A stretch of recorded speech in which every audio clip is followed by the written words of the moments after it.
नमस्कार दोस्तों, स्वागत है आपका मेरे YouTube चैनल में। आज हम जो कहानी लेकर आए हैं वो बहुत ही प्रेरणादायक कहानी है। एक रानी और साधु की प्रेम कहानी। इस वीडियो को ज़्यादा से ज़्यादा प्यार दीजिएगा और कहानी को पूरा सुनिएगा।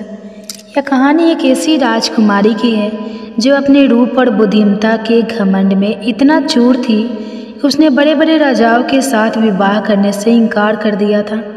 लेकिन कहते हैं ना कि समय का पहिया ऐसा घूमा कि कल तक जो राजकुमारी बड़े बड़े राजाओं से भी विवाह करने से इनकार कर रही थी, आज उसी राजकुमारी का विवाह एक कुम्हार के साथ कर दिया गया। लेकिन जब राजकुमारी को उस कुम्हार की असलियत के बारे में पता चला तो वह हैरान रह गई। भारत के एक समृद्ध राज्य में राजा राजवीर और रानी कृति देवी की पुत्री चारुमती अपनी सुंदरता और बुद्धिमत्ता के लिए विश्व प्रसिद्ध थी। उसका रूप ऐसा था कि उसे देखने वाले उसकी प्रशंसा किए बिना नहीं रह सकते थे। बड़े बड़े राज्य के राजा और राजकुमारी थे, उससे विवाह करने के लिए आतुर रहते थे। उसके रूप और गुण से प्रभावित होकर के कई राज्यों के राजा और राजकुमार उसके महल में विवाह का प्रस्ताव लेकर के आते, पर सभी को वह अपमानित करके वापस लौटा देती। राजकुमारी चारुमती के मन में अपनी श्रेष्ठता का इतना घमंड था कि वह किसी को भी अपने योग्य नहीं समझती थी। राजा रानी को हमेशा चिंता लगी रहती थी कि कहीं राजकुमारी का यह घमंड उसके भविष्य में बाधा न बन जाए। उन्होंने जब भी अपनी बेटी को समझाने की कोशिश की तो हमेशा चारुमती यह कह कर के टाल देती कि मेरे योग्य में कोई राजकुमार जन्मा ही नहीं है। राजकुमारी चारुमती का एक बड़ा भाई भी था जिसका नाम था राजकुमार चंद्र प्रताप। वह बहुत ही शांत, धैर्यवान और चतुर व्यक्ति था। राजकुमार चंद्र प्रताप अपनी बहन चारुमती से बहुत प्रेम करता था और उसकी भलाई के लिए हर संभव प्रयास करता था। वह राजकुमारी के व्यवहार से बेहद चिंतित रहता था क्योंकि उसका घमंडी व्यवहार धीरे धीरे राज्य के लोगों में असंतोष पैदा कर रही थी। राजकुमार चंद्र प्रताप यह जानता था कि यदि राजकुमारी का विवाह किसी योग्य व्यक्ति से नहीं हुआ तो उसका अहंकार उसके जीवन का नाश कर देगा। राजा वीरेंद्र एक विशाल राज्य इंद्रगढ़ के बेहद पराक्रमी राजा थे।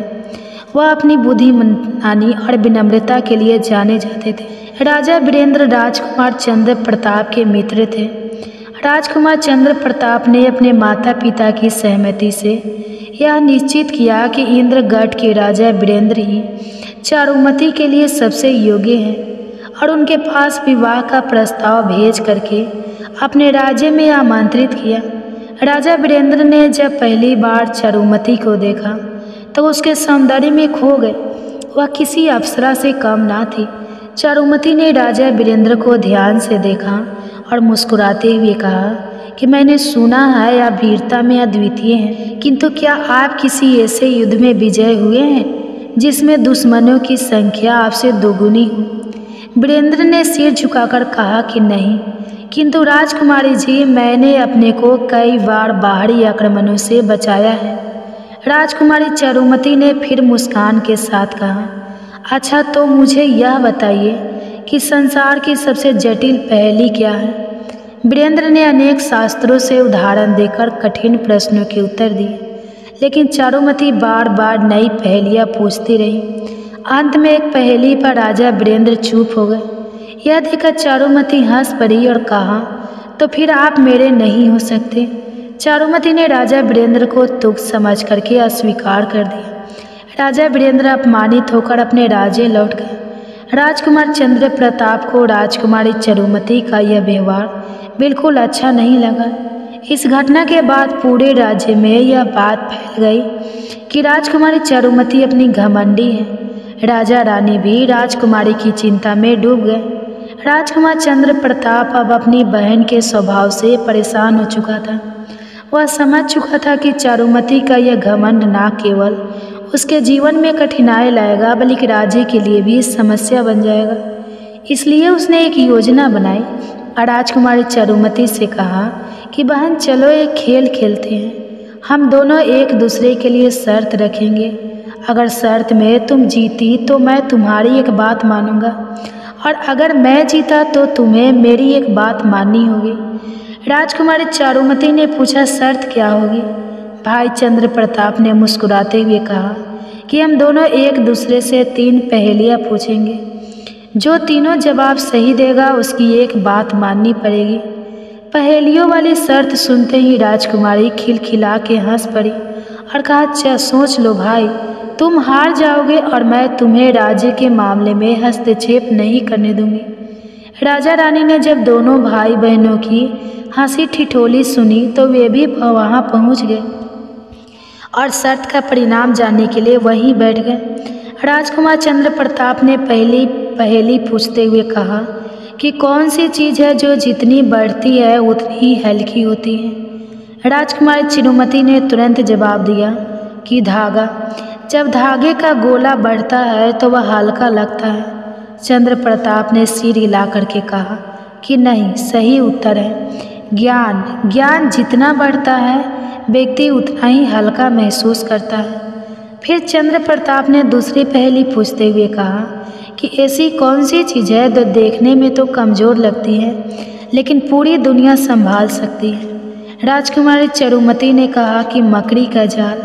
यह देखने में तो कमज़ोर होता है लेकिन कई बार इसमें छोटे बड़े कीड़े पतंगे फंस जाते हैं। चंद्र प्रताप हंसा और बोला कि नहीं, सही उत्तर है प्रेम। अब चंद्र प्रताप ने तीसरी और सबसे कठिन पहेली पूछी और कहा कि ऐसा कौन है जो सबसे ताकतवर होते हुए भी हर किसी से हार जाता है? राजकुमार चारुमती ने बहुत सोचा विचार किया लेकिन उत्तर नहीं मिला। उसने घमंड में कहा कि ऐसा कोई नहीं है जो ताकतवर भी हो और भी जाए। राजकुमार चंद्र प्रताप ने हंसते हुए कहा कि इसका उत्तर है समय। समय सबसे ताकतवर होता है लेकिन अंत में हर किसी से हार जाता है। राजकुमारी चौंक गई और उसने पहली बार महसूस किया कि वह अपने भाई से हार चुकी है। राजकुमारी चारुमती ने पहले तो हाथ पैर पटका, फिर वह मान गई और कहा कि आखिर में तुम मेरे भाई जो हो। फिर सभी हंसने लगे। राजकुमार चंद्र प्रताप ने चारुमती से कहा कि अब शर्त के मुताबिक तुम्हें एक बात माननी होगी। चारुमती ने फिर सिर झुका करके कहा कि कहो भैया, तुम्हारी क्या इच्छा है? राजकुमार चंद्र प्रताप ने कहा कि सोच लो, पीछे तो नहीं हटोगी? तभी राजकुमारी चारुमती ने कहा कि पीछे क्यों हटूं, राजकुमारी हूँ और अपने किए हुए वादे को पूरा करती हूँ। तभी राजकुमार चंद्र प्रताप ने कहा कि तुम्हें मेरी पसंद के लड़के के साथ विवाह करना होगा। राजकुमारी चारुमती यह सुन करके चौंक गई लेकिन शर्त के अनुसार उसे यह बात माननी पड़ी। राजकुमार चंद्र प्रताप ने विवाह की तैयारी पहले से ही कर रखी थी और राजकुमारी के हामी भरते ही उसने एक कुम्हार को राजमहल में बुलाया और राजकुमारी चारुमती से कहा कि तुम्हें इसी कुम्हार के साथ विवाह करना होगा। राजकुमारी गुस्से में आ गई और कहा कि भाई, यह कैसा मजाक है? यह तुम्हारा मुझसे विवाह करेगा? यह मेरा अपमान है भाई, तुमने मुझसे धोखा किया है। वह चिल्लाई। राजा रानी ने भी राजकुमार चंद्र प्रताप का समर्थन किया और राजकुमारी चारुमती के विवाह एक कुम्हार के साथ कर दिया गया। विवाह के बाद राजकुमार चंद्र प्रताप ने चारुमती से कहा कि अब तुम विवाह के बंधन में बंध चुकी हो बहन, अब तुम्हें अपने पति के साथ रहना होगा। राजा रानी भी राजकुमारी के साथ कठोरता से पेश आए और विवाह के तुरंत बाद राजकुमारी चारुमती और कुम्हार को राज्य से निकाल दिया गया। राजकुमारी चारुमती रोती पैर पटकती रही, राजमहल से बाहर निकल गई और रास्ते भर कुम्हार को कोसती रही लेकिन कुम्हार शांत रहा और राजकुमारी चारुमती को लेकर के ही अपनी झोपड़ी में आ गया। राजकुमारी चारुमती को अब अपने नए जीवन की शुरुआत कुम्हार के साथ और फूस की बनी झोपड़ी में करनी पड़ी। वहाँ तो ना कोई सेवक था और ना ही रेशमी वस्त्र। राजकुमारी चारुमती को मिट्टी का चूल्हा जलाना पड़ा और साधारण भोजन बनाना पड़ा। महलों के ऐशो आराम से दूर अब उसे एक साधारण जीवन जीना था। कुम्हार मैले कुचैले मिट्टी से सने कपड़ों में रहकर चाक चलाता और मूर्तियाँ खिलौने आदि बनाता। यह सब देख कर के राजकुमार चारुमती नाक और मुंह पटकती रही। राजकुमारी चारुमती को हर छोटी छोटी चीज़ों में परेशानी होती थी। एक दिन वह चूल्हा जलाते जलाते रो पड़ी। तभी कुम्हार ने उसके आंसू पोंछे और कहा कि राजकुमारी, यह जीवन कठिन जरूर है, लेकिन यहाँ प्यार और सम्मान मिलेगा। समय के साथ तुम सब कुछ धीरे धीरे सीख जाओगी। धीरे धीरे राजकुमारी को यह एहसास होने लगा कि उसका पति कितना परिश्रमी और दयालु है। अब वह भी अपने पति की मदद करने लगी, उसके साथ मिलकर के खिलौने और मूर्तियाँ बना, परंतु उससे हो ना पाता। एक बार की बात है कि कुम्हार बीमार पड़ गया और अब राजकुमारी चारुमती को ही सारे काम संभालने थे।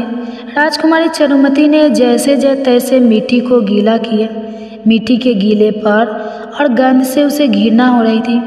उसके नाजुक हाथ मिट्टी से सन गए थे, लेकिन उसने किसी तरह से अपना काम पूरा किया। अब राजकुमारी चारुमती चाक के सामने बैठ गई और घड़े बनाने लगी। जैसे ही उसने चाक को घुमाया, घड़े की आकृति बिगड़ गई। कई घंटों की कोशिश के बाद उसने एक साधारण से घड़े बनाए। बहुत कोशिश करने के बाद भी मूर्तियाँ उसे बिल्कुल नहीं बनी थी। उसका मन रोने का हो रहा था, परंतु उसने हिम्मत नहीं हारी और टेढ़े मेढ़े खिलौने बनाए। फिर भी राजकुमारी चारुमती को अपने ऊपर गर्व महसूस हो रहा था। अगले दिन राजकुमारी चारुमती ने एक टोकरी में घड़े, मूर्तियाँ और खिलौने रखे। फिर अपने सिर पर लेकर के बाजार गई और जैसे तैसे वह बाजार तो पहुंच गए, परंतु अपने एक भी सामान को बेच नहीं पा रही थी। साधारण से बने उसके सामान को कोई खरीदने को तैयार नहीं था। घड़े ले लो, मूर्तियाँ ले लो, खिलौने ले लो, देखो कितने सुंदर सुंदर खिलौने हैं। जोर जोर से राजकुमारी आवाज़ लगा रही थी और देर शाम तक बड़ी मुश्किल से वह अपना सारा सामान बेच पाई। अब राजकुमारी चारुमती को मिट्टी से घृणा नहीं थी। वह देख चुकी थी कि मेहनत और ईमानदारी से जो सुख मिलता है वह राजमहल के विलासिता से कहीं अधिक है। अब राजकुमारी चारुमती अपने पति के साथ कंधे से कंधा मिला करके काम करने लगी। दोनों कड़ी मेहनत करते रहे, फिर भी वो 2 वक्त की रोटी उनको बड़ी मुश्किल से मिल पाती थी। एक दिन कुम्हार ने राजकुमारी से कहा कि अगर हम बाजार में छोटी सी दुकान खोल ले तो हम दिन भर सामान बेच पाएंगे और दुकान में ज़्यादा से ज़्यादा सामान भी रख पाएंगे। राजकुमारी चारुमती ने कहा, हाँ बात तो ठीक है, परंतु इसके लिए पैसे कहाँ से आएंगे। कुम्हार ने कहा कि मैं कुछ दिन के लिए शहर जाकर पैसे कमा करके ले आऊँगा, तब तक तुम राजा के घर में काम कर लेना। इंद्रगढ़ के राजा वीरेंद्र बहुत ही दयालु और न्यायप्रिय हैं। मेरे कुछ मित्र वहाँ पर काम करते हैं, उसकी सहायता से तुम्हें भी वहाँ काम मिल जाएगा। और कुम्हार राजकुमारी चारुमती को लेकर वीरेंद्र के महल में पहुँच गए। राजा वीरेंद्र का नाम सुनते ही राजकुमारी चारुमती को याद आ गया कि कभी राजा वीरेंद्र उससे विवाह करना चाहते थे, परंतु अपने घमंड के कारण उसने राजा वीरेंद्र को तुच्छ समझ करके अस्वीकार कर दिया था। अगर उसने राजा वीरेंद्र के साथ विवाह कर लिया होता तो आज वह इस राज्य की रानी होती।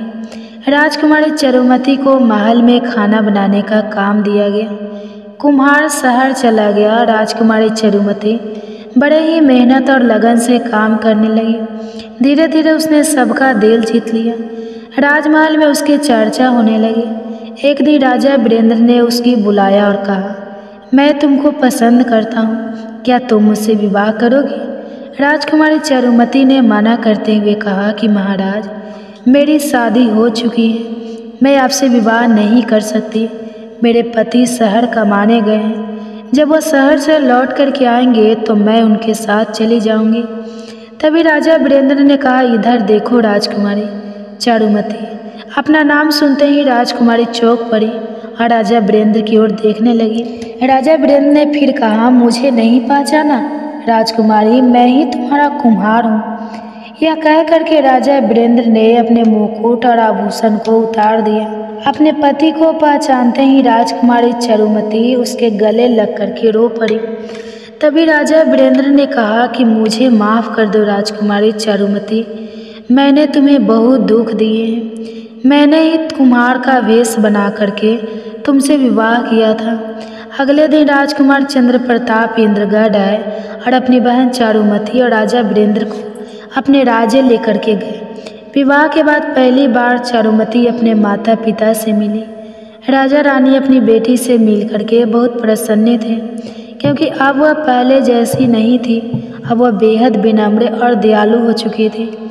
इस प्रकार से एक घमंडी राजकुमारी की कहानी ने पूरे राज्य में यह संदेश फैलाया कि सच्चा सम्मान से, विनम्रता और मेहनत से पाया जा सकता है। दोस्तों, यह कहानी हमें सिखाती है कि जीवन में सबसे बड़ा धन मेहनत और विनम्रता है। सच्ची खुशी ऐश्वर्य में नहीं, बल्कि ईमानदारी और मेहनत में है। दोस्तों, मुझे उम्मीद है कि इस कहानी से आपको कुछ सीखने को मिला होगा। अगर वीडियो अच्छी लगी हो तो वीडियो को लाइक और कमेंट्स में जय माता दी अवश्य लिखें। ये रानी और साधु की प्रेम कहानी। चंद्रगिर राज्य की रानी बसंती अपनी अनुपम सुंदरता और बुद्धिमत्ता के लिए प्रसिद्ध थी। उसका रूप ऐसा था कि चंद्रमा की शीतलता भी उसके तेज के आगे फीकी लगती थी। लेकिन जितनी बाहरी सुंदरता थी, उतना ही मन एक अजीब से खालीपन से भरा हुआ था। राजा विक्रमदत्त वीर और प्रजा पालक थे, लेकिन वह रानी के हृदय को पूरी तरह नहीं समझ पाते थे। महल में हर ऐश्वर्य था, लेकिन रानी के हृदय में एक अनजानी प्यास थी, किसी ऐसे भाव की जो प्रेम से परे आत्मा तक को छू सके। एक दिन जब रानी राजमहल की छत से दूर के जंगलों को देख रही थी, उसकी दृष्टि एक दिव्य पुरुष पर पड़ी। वह गेरुआ रंग वस्त्रों में नदी किनारे ध्यान स्थान कर रहा था।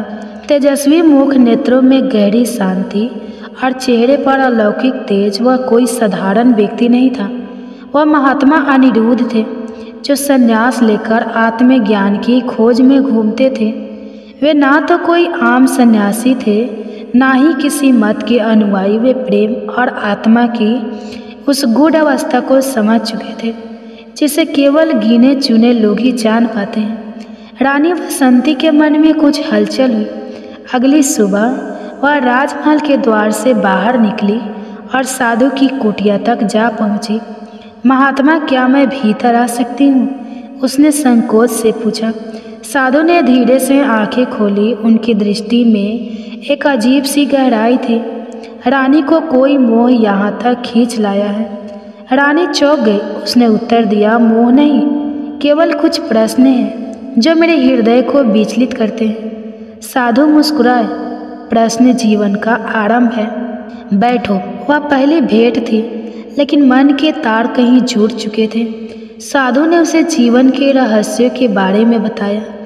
आत्मा, प्रेम और संसार के असली स्वरूप पर चर्चा हुई।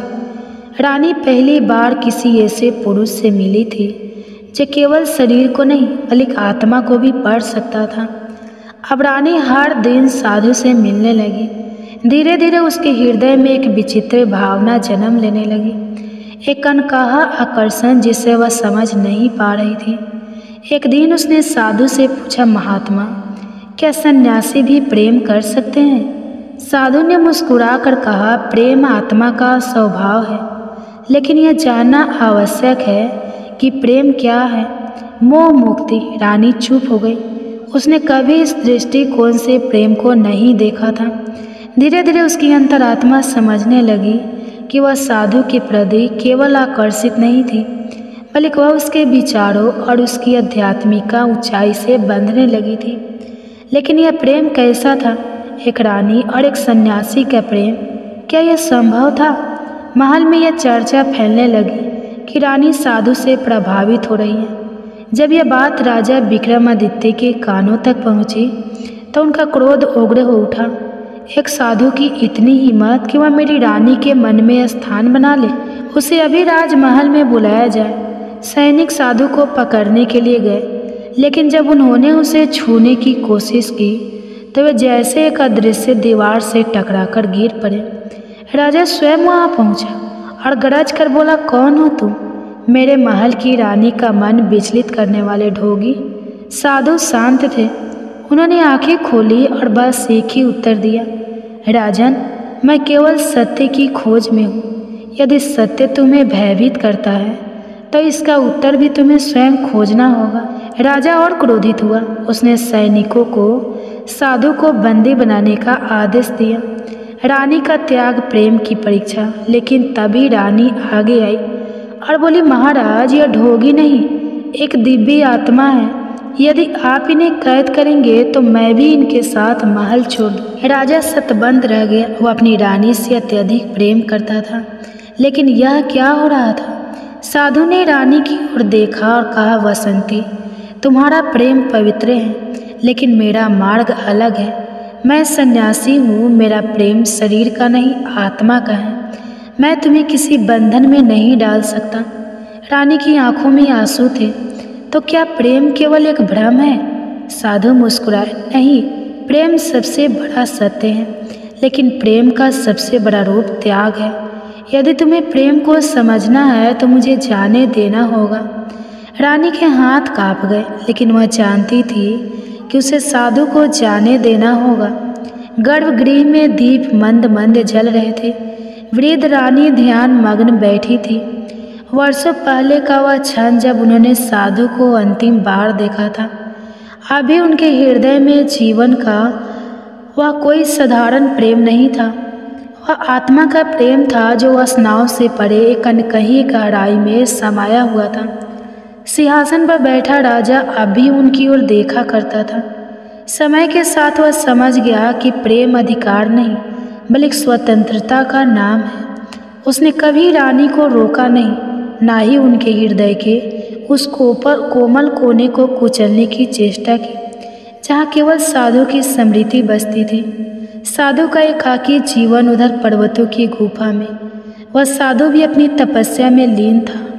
उसके मन में कोई मोह नहीं था, कोई पश्चाताप नहीं था, केवल एक शुद्ध अनुभूति थी, रानी के प्रति अपार स्नेह की, जो अब किसी एक जन्म तक सीमित ना रहकर अंत में विलीन हो चुकी थी। कई बार उसके ध्यान में रानी का चेहरा उभर जाता, लेकिन वह जानता था उनका मिलन सांसारिक रूप से संभव नहीं था।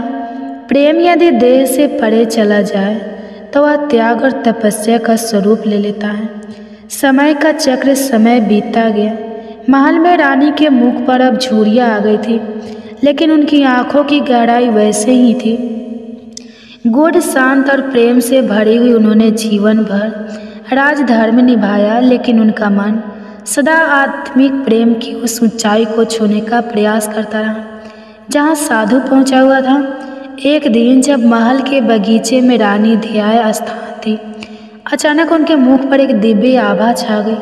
उनके होठों पर हल्की मुस्कान थी, मानो किसी ने उन्हें पुकारा हो। उसी क्षण बहुत दूर किसी गुफा में साधु ने भी अपनी समाधि की अंतिम अवस्था को प्राप्त कर लिया। दोनों के जीवन का यह अंतिम क्षण था, लेकिन प्रेम का अंत नहीं था। उनका प्रेम कभी सांसारिक रूप से पूर्ण ना हुआ, लेकिन वह अधूरा रहकर भी पूर्ण था। त्याग, आत्मिक शुद्धता और संपन्न की सबसे सुंदर गाथा बनकर महल के बगीचे में खिले एक सफ़ेद कमल को देखकर लोगों ने कहा, रानी की आत्मा है। और पर्वत की गुफा के द्वार पर उगा एक विशाल वटवृक्ष फुसफुसाना, यह उस साधु की छाया है। उनका मिलन इस जन्म में ना हो सका, लेकिन प्रकृति में समाकर सृष्टि के हर कण में एक हो गए, सदा के लिए अमर। साधु अंतर्ध्यान हो गए।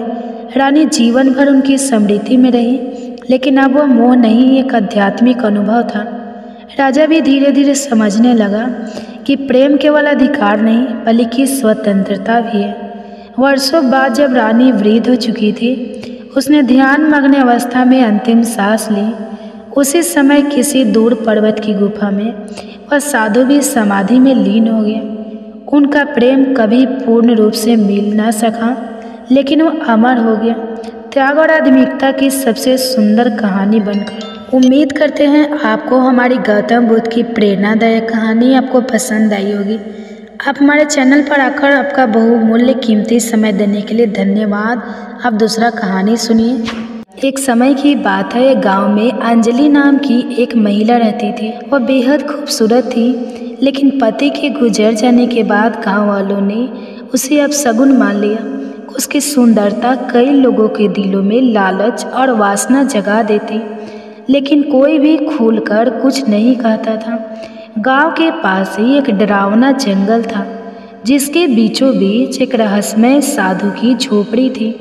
कहा जाता था कि वह साधु वर्षों से कठोर तपस्या कर रहा था और उसकी सीढ़ियाँ इतनी शक्तिशाली थी कि जिसने भी उसे परेशान करने की कोशिश की वह वापस नहीं लौटा।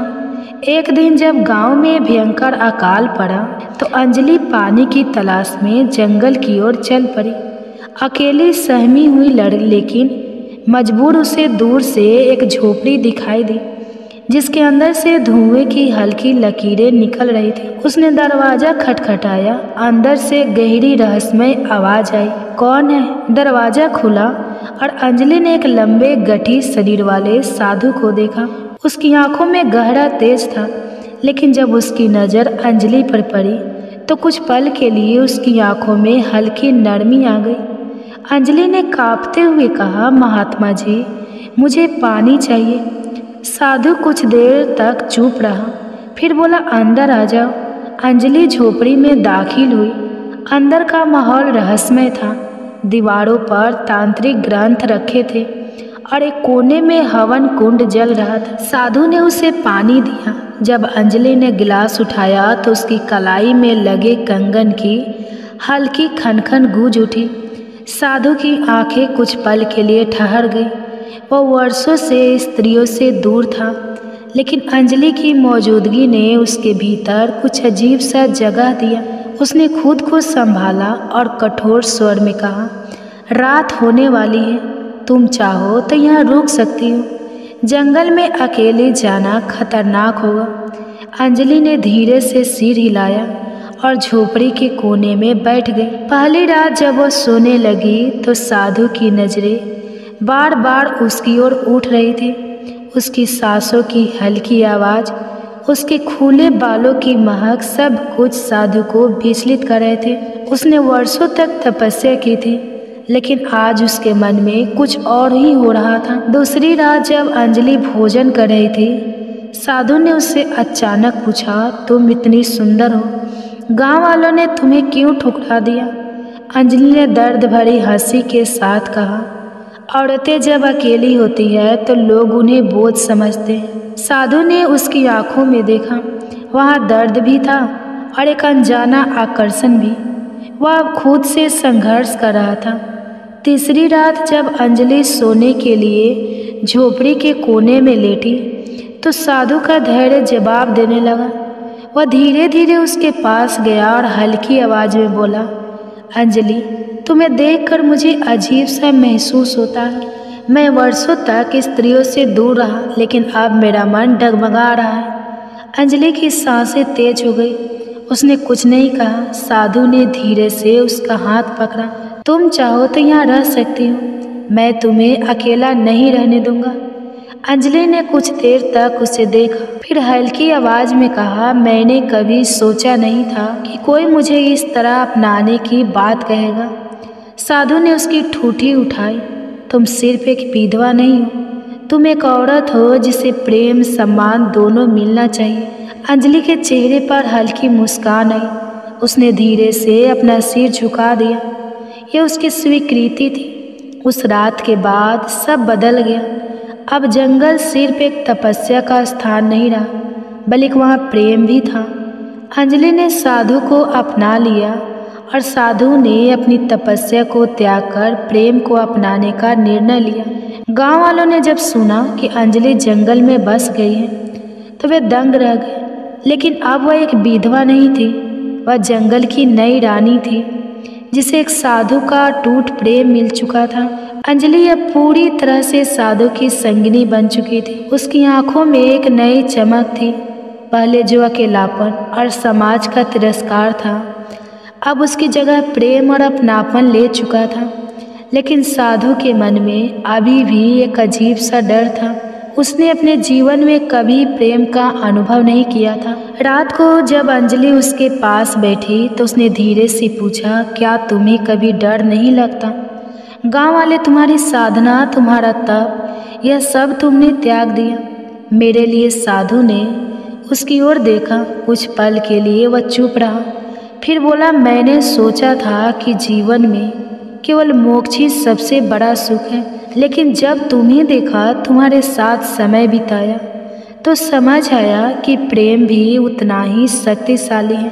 अंजलि ने उसका हाथ पकड़ लिया। अगर तुम मेरे साथ हो तो मैं किसी चीज़ से नहीं डरती। गांव में धीरे धीरे चर्चा होने लगी थी। लोग कह रहे थे कि जंगल के साधु ने अपनी साधना छोड़ दी है और एक विधवा को अपने साथ रख लिया है। कुछ इसे पाप समझ रहे थे तो कुछ अंजलि को दोष दे रहे थे। एक दिन गांव के कुछ आदमी मसाले लेकर जंगल की ओर बढ़े। उनका इरादा था कि वे साधु से सवाल करेंगे और अगर वह दोषी पाया गया तो उसे गांव की पंचायत में खड़ा किया जाएगा। अंजलि और साधु झोपड़ी के अंदर बैठे थे। जब उन्होंने बाहर से आवाज़ें सुनी, साधु बाहर आओ, हमें तुमसे बात करनी है। साधु बाहर आया। गांव के मुखिया ने गुस्से में कहा, हमने सुना है कि तुमने अपनी साधना त्याग दी और एक विधवा को अपने साथ रख लिया है। यह धर्म के खिलाफ है। साधु ने शांत स्वर में कहा, क्या प्रेम भी अधर्म है? गांव के लोगों ने एक दूसरे की ओर देखा। वे किसी उत्तर की तलाश में थे, लेकिन उनके पास कोई जवाब नहीं था। मुखिया ने कड़वी आवाज में कहा, तुम अब इस गांव के साधु नहीं रहे। तुमने अपने नियम तोड़े हैं। अब तुम्हें यहाँ रहने का कोई अधिकार नहीं। अंजलि घबराई हुई थी, लेकिन साधु ने उसका हाथ थाम लिया।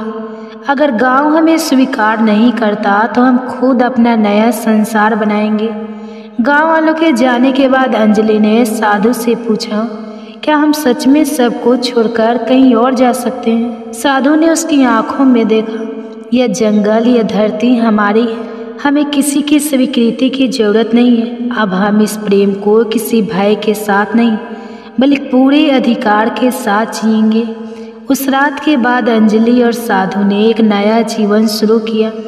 साधु ने अपनी पुरानी पहचान त्याग दी और अब एक प्रेमी था जिसने संसार के सभी बंधनों को तोड़ दिया था।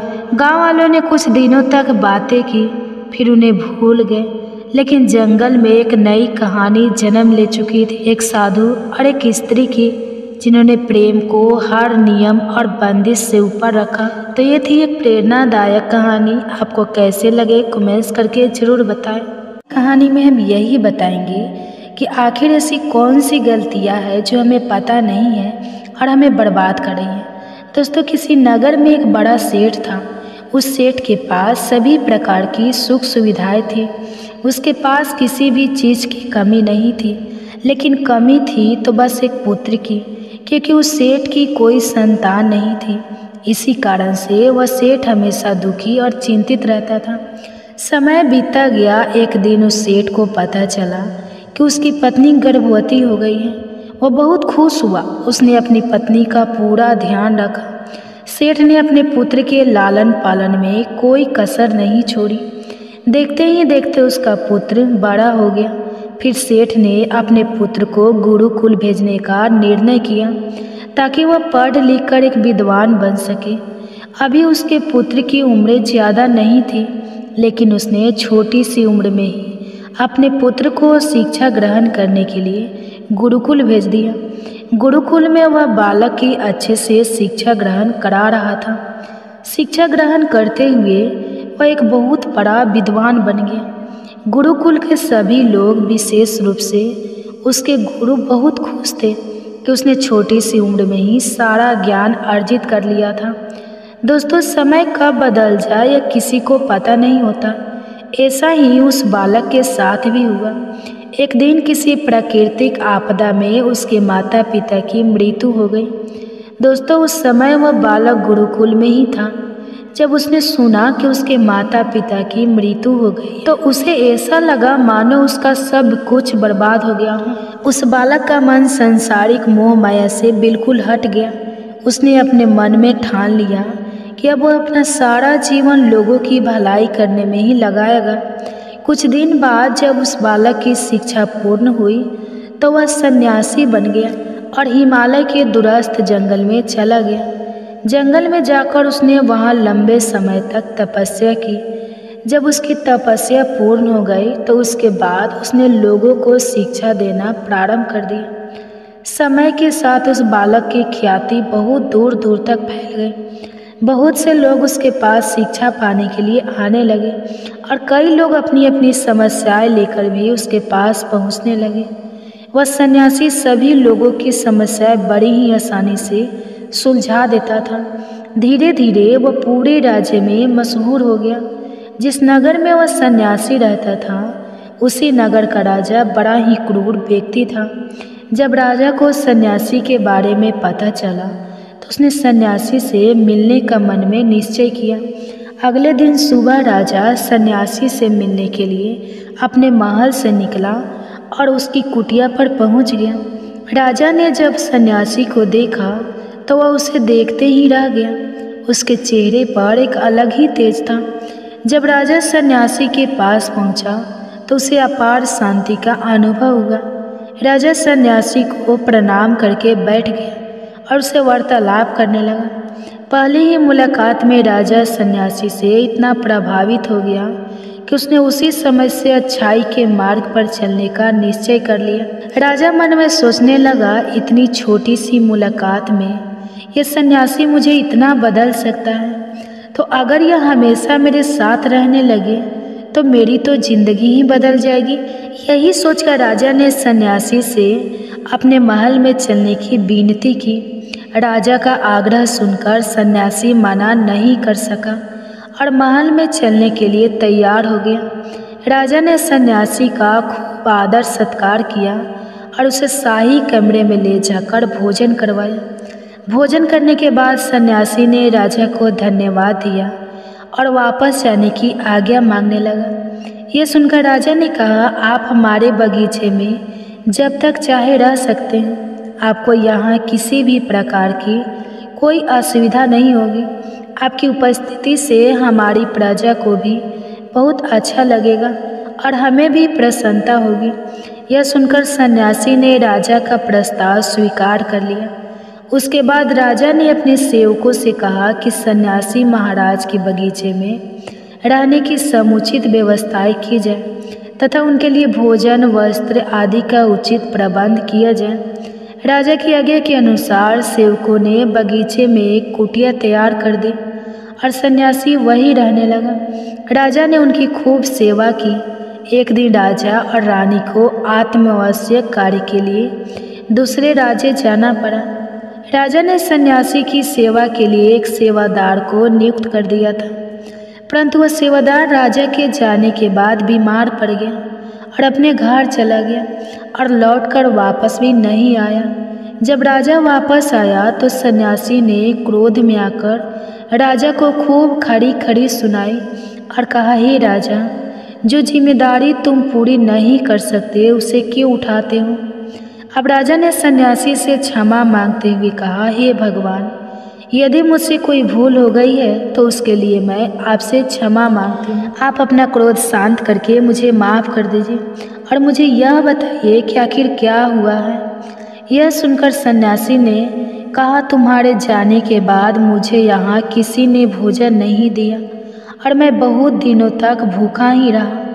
मुझसे किसी ने यह भी नहीं पूछा कि मैं यहाँ किस हाल में हूँ और कहाँ। ये भगवान, आज के बाद ऐसी कोई गलती नहीं होगी। फिर कुछ देर बाद मामला शांत हो गया। तब राजा और सन्यासी के बीच वार्तालाप हो रही थी तो रानी भी चुपके से ये सब सुन रही थी और सब कुछ अपनी आंखों से देख रही थी। इसके बाद राजा ने कभी सन्यासी को शिकायत का मौका नहीं दिया और उसकी खूब सेवा की। परंतु कुछ दिनों के बाद ही फिर राजा को किसी कार्य के लिए अपने राज्य के बाहर जाना पड़ा। लेकिन इस बार राजा ने जाने से पहले अपनी रानी से कहा, जब तक मैं वापस नहीं आता तब तक तुम स्वयं इस सन्यासी की देखभाल करोगी। दोस्तों, ये सुनकर रानी ने कहा, जी महाराज, आप बिल्कुल निश्चित होकर जाइए, मैं सन्यासी महाराज की अच्छे से देखभाल करूंगी। उस दिन से रानी रोज भोजन बनाकर सन्यासी महाराज को दे आती थी। लेकिन एक दिन रानी नहाने के लिए चली गई और सन्यासी को भोजन देना भूल गई। सन्यासी ने काफ़ी देर तक भोजन का इंतजार किया, लेकिन जब भोजन नहीं आया तो वह सोच में पड़ गया कि आज भोजन क्यों नहीं आया। इसके बाद उसने सोचा कि वह खुद महल में जाकर देखेगा कि भोजन क्यों नहीं आया। फिर वह महल पहुंच गया।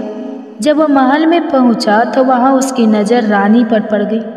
रानी के लंबे लंबे काले काले बाल जो उसकी कमर पर लहरा रहे थे और रानी की कजरारी आंखें जो उसे देखने मात्र से घायल कर गई। रानी के इतने सुंदर रूप को देखकर वह सन्यासी चकित हो गया और रानी की सुंदरता सन्यासी के मन में बस गई। वहाँ से बिना कुछ कहे ही अपनी कुटिया में वापस लौट आया। सन्यासी रानी के सुंदर रूप को भुला नहीं पाया। अब वह खाना पीना छोड़कर अपनी कुटिया में कई दिनों तक कुछ भी नहीं खाया, जिसके कारण वह बहुत कमज़ोर हो गया। फिर कुछ दिनों बाद जब राजा वापस लौटे और उन्हें सन्यासी की हालत का पता चला तो वह सीधे सन्यासी के पास पहुँचे और बोले, हे भगवान, क्या बात है, आपको क्या हो गया है और आप इतने कमज़ोर कैसे हो गए? आखिर आपको किस बात की चिंता है और किस गहरी सोच में आप डूबे हैं? क्या मुझसे कोई अपराध हो गया है? तब सन्यासी ने कहा, नहीं राजन, आपसे कोई भूल नहीं हुई है। और यह सुनकर राजा ने कहा, तो फिर क्या बात है, आप मुझे बताइए, मैं आपकी परेशानी जरूर दूर करूँगी। यह सुनकर सन्यासी ने कहा, हे राजन, मैं आपकी रानी के सुंदर रूप को देखकर उनकी सुंदरता के मुँह में पड़ गया और अब मैं आपकी रानी के बिना जीवित भी नहीं रह सकता। यह सुनकर राजा हैरान हो गया और कुछ देर सोचने के बाद राजा ने सन्यासी से कहा, मैं आपको रानी दे दूंगा। यह सुनकर सन्यासी बहुत खुश हो गए और राजा सन्यासी को लेकर महल में चले गए। फिर राजा रानी के पास पहुँचे और रानी से कहा, आपको सन्यासी की मदद करनी चाहिए, यह बहुत कमज़ोर पड़ गए हैं और मैं नहीं चाहता कि किसी ज्ञानी पुरुष की हत्या का कलंक मेरे सिर पर लगे। क्या आप यह पाप अपने सिर पर लेना चाहेगी? यह सुनकर रानी ने राजा से पूछा, आखिर यह सन्यासी के दुख का कारण क्या है? तो राजा ने रानी से कहा, सन्यासी आपकी अद्भुत सुंदरता के दीवाने हो गए। यह सुनकर रानी ने कहा, राजन, आप चिंता मत करिए, अब आप सब कुछ मेरे ऊपर छोड़ दीजिए। मुझे पता है कि अब मुझे क्या करना है। इसके बाद ना तो सन्यासी की हत्या का पाप आपको लगेगा और ना ही मेरे पवित्र धर्म का नाश होगा। रानी की आवाज़ सुनकर राजा ने रानी को सन्यासी को सौंप दिया। उसके बाद सन्यासी रानी को लेकर कुटिया पर पहुंचा। जब रानी कुटिया पर पहुंची तो रानी ने सन्यासी से कहा, हमें रहने के लिए घर चाहिए, हम झोपड़ी में नहीं रह सकते। यह सुनकर सन्यासी राजा के पास पहुंचा और कहा, हे राजन, हमें रहने के लिए घर चाहिए। सन्यासी की बात सुनकर राजा ने उसके लिए घर का प्रबंध कर दिया। फिर सन्यासी रानी को लेकर घर पहुंचा। इसके बाद रानी घर के अंदर गई और नहा धोकर बिस्तर पर लेट गई। फिर सन्यासी भी उसके पास लेट गया। फिर उसके बाद रानी ने सन्यासी से कहा, आपको पता है आप कौन हैं और आप क्या बन गए हैं? आप एक महान सन्यासी थे जिसके लिए राजा स्वयं सारी जरूरत की वस्तुएं उपलब्ध करवाते थे, जिसके पास लोग दूर दूर से ज्ञान ग्रहण करने के लिए आते थे, जो लोगों को सत्य की राह दिखाया करते थे, लोगों की समस्याओं का समाधान करते थे, जिन्हें लोग गुरु मानते थे और भगवान के रूप में पूजते थे। और आज आप मेरे यौवन के गुलाम हो गए हैं। रानी की यह बात सुनकर सन्यासी को जैसे एक झटका लग गया।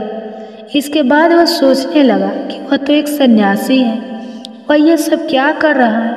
अरे मैं तो सारी सुख सुविधाओं के चक्कर को छोड़कर जंगलों में गया था शांति की तलाश में। एक ऐसा पाप मैं करने जा रहा था। सन्यासी की बुद्धि सही हो गई, उसे सद्बुद्धि आ गई।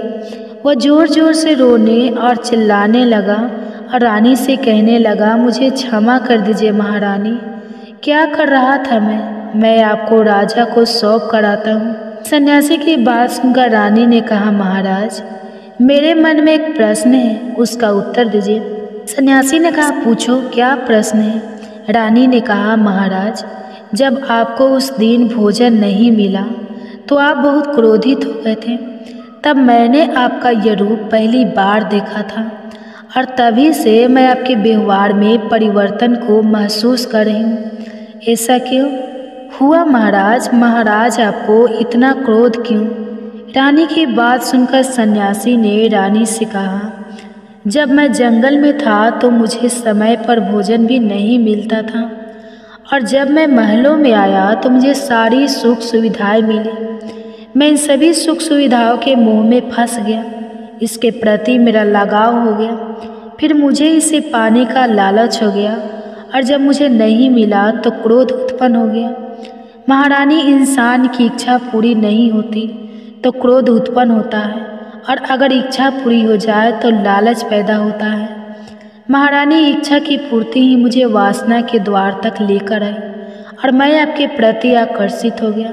इसके बाद वह सन्यासी रानी को लेकर राजा के पास गया और बोला, राजन, मुझे क्षमा कर दीजिए, मुझे अपनी गलती का एहसास हो गया है। यह लो आपकी रानी, मुझे यह सब नहीं चाहिए। मैं आपकी इच्छा के वशीभूत होकर यह गलत कार्य करने जा रहा था और अपने जीवन को बर्बाद कर रहा था, लेकिन अब मुझे सब कुछ समझ में आ गया है। इसके बाद उसने कहा, राजन, मनुष्य की बर्बादी के 4 कारण होते हैं और दुनिया के हर एक व्यक्ति के अंदर ये 4 कारण होते हैं, लेकिन जो व्यक्ति इन पर नियंत्रण पा लेता है वह दुख और परेशानी से बच जाता है, और वह इंसान जो इन 4 कारणों पर नियंत्रण नहीं पाता वह बर्बादी के रास्ते पर पहुंच जाता है।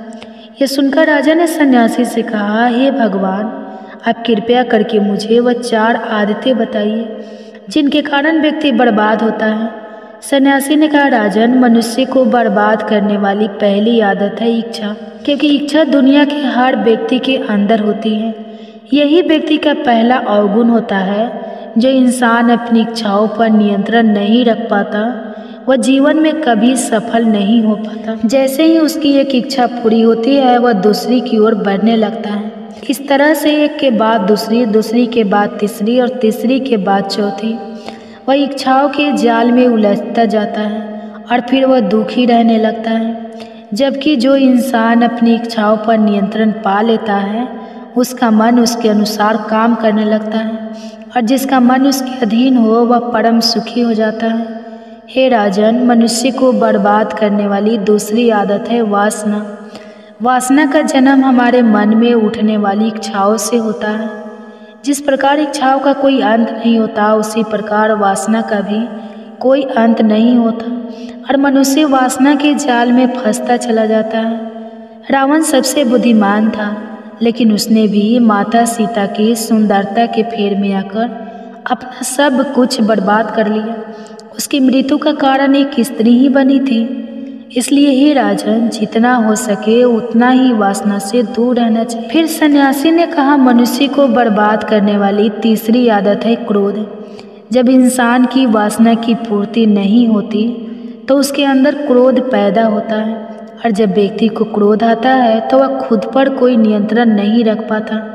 फिर वह गलत निर्णय लेता है, दूसरों को भला बुरा कहता है, लेकिन जब क्रोध शांत हो जाता है तब उसे अपनी गलती का एहसास होता है, लेकिन तब तक सब कुछ बर्बाद हो चुका होता है। क्रोध के कारण मनुष्य के कई बनाए हुए काम भी बिगड़ जाते हैं। इसलिए राजन, क्रोध से बचना ही बुद्धिमानी है। फिर सन्यासी कहता है, हे राजन, मनुष्य को बर्बाद करने वाली चौथी आदत है लालच। राजा, लालच का फल सदैव बुरा होता है। लालच में पड़कर इंसान बहुत से लोगों का बुरा कर देता है। मनुष्य के जीवन में कभी न कभी ऐसा समय आता है जब वह लालच कर बैठता है और अधिक पाने के लालच में वह कुछ ऐसा कर बैठता है कि जो उसके पास है उसे भी खो देता है। अगर समय रहते इस पर नियंत्रण नहीं किया तो यह सब कुछ बर्बाद कर देता है। हे राजन, जो मनुष्य इन 4 आदतों को छोड़ देता है वह एक सफल व्यक्ति बन जाता है। दोस्तों, हर सफल व्यक्ति को इन 4 आदतों से दूर रहना चाहिए और जो इनका त्याग कर देता है वह एक सफल इंसान बन जाता है।